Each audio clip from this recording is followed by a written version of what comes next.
For the introduction of bills and resolutions. This is where the future of Alabama is supposed to be decided. Bills proposed, budgets passed, and signed into law by the governor. So let's start at the top. I served in the legislature for 8 years before I became governor. And I think overall we've done better these last 3 years than we did the 8 years prior to that. He and fellow Republicans point with pride to a 4-year cycle just concluding that accomplished a major feat in a decidedly conservative state. The downsizing of state government, making government more efficient, making it less expensive. For example, before 2013, Alabama had 22 state agencies that offered some level of law enforcement. Now we have 7. So we're talking about saving millions and millions of dollars. Another point of pride, a streamlined IT system for all state agencies. We have really modernized, made more efficient state government. With the Republicans being the supermajority, it has really made a difference in this state.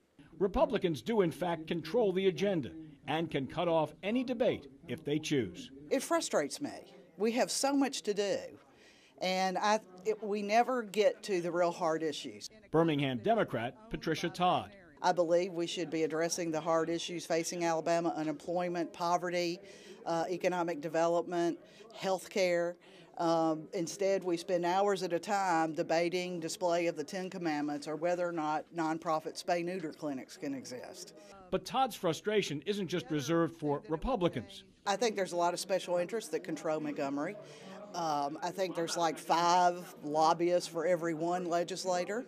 They have a lot of money, they pour money into campaigns, and they keep stuff from happening, and they push things through they want. Lobbyists have a major role everywhere, but they have a bigger role here than in most states. UAB professor Larry Powell has been studying political influence in the state for decades.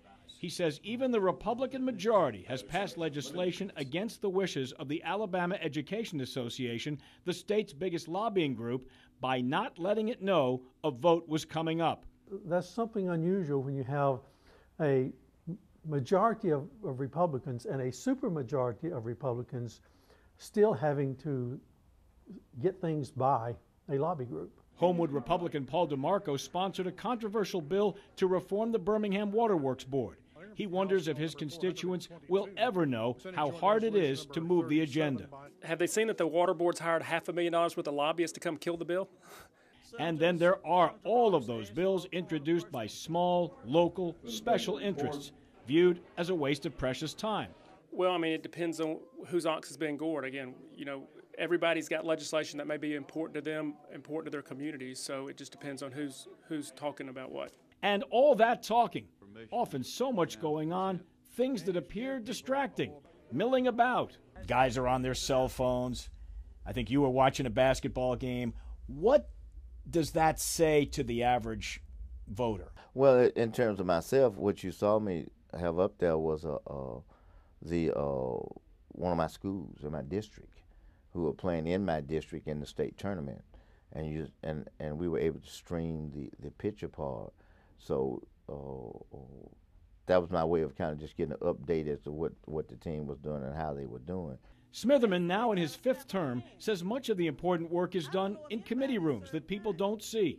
He says the chatter on the floor is mostly focused on trying to get other members to agree or compromise, often without success. Start with Medicaid expansion. We missed a golden opportunity to take all those millions of dollars and to help provide and expand health care services for many of our citizens, which in turn will provide some jobs. It's been said that the only constant in the world is change. At the State House, change can be viewed with pride. When I first came to Montgomery in 1966, it was all Democrat, all male, and all white. I've seen the total transition of the Alabama legislature. And deep despair. It is frustrating when there is a lot of money that's controlling what's happening in this chamber instead of the people. But people really don't have a voice here.